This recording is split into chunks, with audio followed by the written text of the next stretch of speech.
Hi, my name's Kenny Black. I have an interesting music story, and this is called Blackquestion, and this is a true documentary from the music scene. I've been in this area of Canton, Ohio, ever since it was a punk, ever then transformed to indie, semi-punk. I've been through every different scene I could think of, and this is my true story.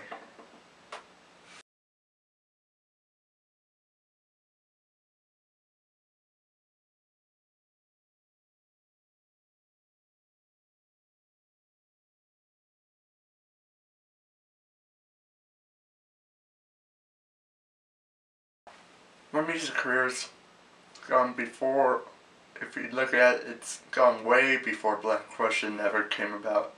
I was just a little kid playing piano, playing Backstreet Boys, the Beatles, the little Elton John, or whatever inside a book teaching me. It wasn't till 2003 when I did get my first guitar, and that was a Fender Squier Stratocaster. It was around 2004, and I just decided to start writing my own stuff and playing guitar, and I did a little cassette tape with me singing and me playing my electric guitar and distortion, and I recorded it on a karaoke machine. And if I look back on today, to me, right now, I thought it sounded like shit, but somehow back in 2004, I managed to somehow got people to listen to and like it for some reason. First time I met you, let me think here, I think it was in choir class, freshman year. Pretty crazy day, and listened to some tapes that you had, recordings, and it was pretty good. Blackquestion, the originals, it was good stuff, man. Let's see. Kenny Black songs. I thought they were great.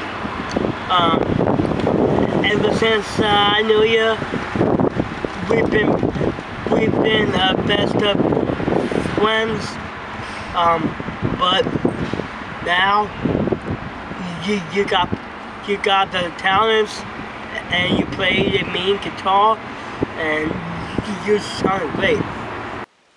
I labeled the CDs Blackquestion with a question mark, hopefully like somebody would join up with me, be like a dominant force, I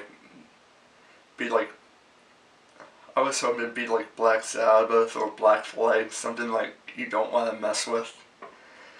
But I just ended up doing this all by myself. Blackquestion and Kenny Black, well, Kenny Black is probably creating the most marketable music that's out there right now. There's no music that is actually more marketable than Blackquestion. I haven't seen anything close. Black Keys tried to cop out and take half your name. Black Keys were stoned off their ass. And they were watching Blackquestion, and they just couldn't believe what they saw. And they said, you know what I'm going to do? I'm going to take the name, and I'm going to be a national act. And Kenny Black, as humble as he is, said that it was okay. Black Keys, what a bunch of posers, man. Yeah. In 2005, there was a punk scene. Oh man, that was fun. There was two different places to play or hang out at. The first one was the Orange Street. That was up in Akron, Ohio. That place wasn't done.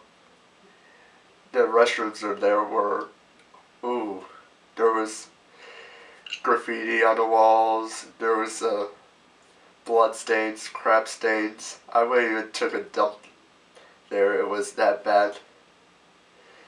Of course, I believe that, yeah, that place is shut down now. It's probably tore down. And the second one was Evolution Skate Park. Don't get me wrong, it's a nice skate park, but it was in the ghetto Canton, and But during that time, if it was a punk show, it was total chaos/anarchy there. But it was fun though. It was fun 'cause there was mosh pits, there was some good bands, there was some bad bands, and a lot of screaming into microphones. It was all good times. I met Kenny Black in 2006 in Evolution Skate Park, back in the day when the punk scene was still thriving in Canton, Ohio. God, I miss those times. It was a beautiful time, summertime. We used to follow the Deviants around. Great band, good shows. Not a whole lot of people came, but it was a close-knit group. Kenny used to, you know, shoot videos for him. It was sweet. I got the chance to play Evil many a times. Reason because I videotape a lot of the bands, and I talk to the bands in return for videotape, and then they let me play my stuff and let me use their equipment. Cause why would I want to take nice equipment to a punk show? That's like taking a Ferrari and taking it into the ghetto. Because you know bad stuff is gonna happen to it. The punk scene went from, I say, 2005 to 2008, then died, and I wanted to play, and so I did an open mic thing. At first, like, the open mic thing was hard because I'd been playing electric distortion, overdriven guitar, and I had to find a way, and I did find a way, try to convert it over into this soft, clean, acoustic, non-distorted sound. First time I met Kenny Black was open mic night at Mugswig's, and Kenny played, and I was like, right on, dude, you should come back next week. So we did. Yeah, I think he had a lot of potential. We hung out a little, and he showed me some of his stuff, and it's pretty good stuff. And I've seen him in Mugswig's coffee shop. He plays live every Tuesday night. Sometimes I'll play Jim. And he's a pretty cool guy. You know, he's real down to earth. Kenny Black is Black kind of a two one-of-a-kind crayons. guy. He's more of an enigma than anything else. He's kind of like Russia. He's an enigma wrapped in a mystery that was dropped into a question that happened to be black. I've been doing this open mic thing for a while. Then comes around April 2010, my friends from A My Bird asked me to open for their CD release show, and I asked them where, and they said the Palace Theater. When my band, Minor Bird, released our EP, Where the River Breaks Free, Kenny opened for us at the Palace Theater, and played 3 rockin' songs, and I'd say there were about 500 people there. It was fun. A lot of people showed up to it. The place was packed. And it was an honor opening up for my friends. Kenny Black is the definition of a Canton underground musician, because regardless of what anybody says, regardless of what anybody thinks, regardless of what anybody does to try and put roadblocks in his way, Kenny Black will never stop making music. Kenny Black is going to do what he wants to do. He's going to play what he wants to play. And it doesn't matter what you think or say, because Kenny Black is his own man. And that's what you will know about him. That's how you will know him. And that is Kenny Black in a nutshell. So don't fuck with him. As a musician, I find it fun to progress. It's fun to progress and improve over ears and time and hard work. You know what, I could care less if a person likes my music, dislikes it, or any comment. Like, I'll take the comments if it helped me improve, but to me, I always been true to myself, and that's a big thing to be as a musician, is stay true to who you are, what you do. And if I have to give advice to younger musicians, I would tell them the same thing: stay true to yourself and your beliefs. It's, to me, I also like the fact that I stayed true, and I also stayed underground, and along with the progression.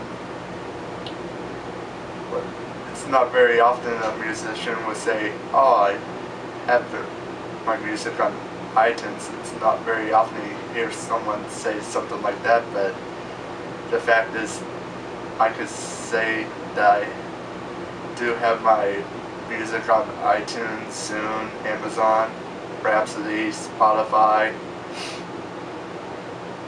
and that's hard work coming from me, because when it comes to making those albums, I record it, write, mix, edit, produced, spend hundreds of hours and money and getting my stuff out there. I take pride in that, and that's also another big thing, is have pride in what you do. If you don't like it, do something else.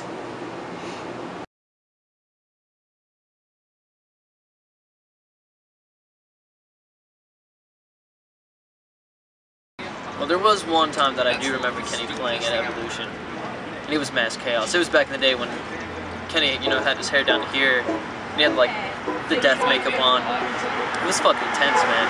We played metal. It was great. But yeah, dude, the mosh pit was fucking insane. I don't know if you've ever been to the stage at Evo, but it's like raised. It can only barely hold about 25 people, man. But we had close to 100. People were just moshing. People fell off. They ended up having to call it off due to the fact that Hell's Angels showed up.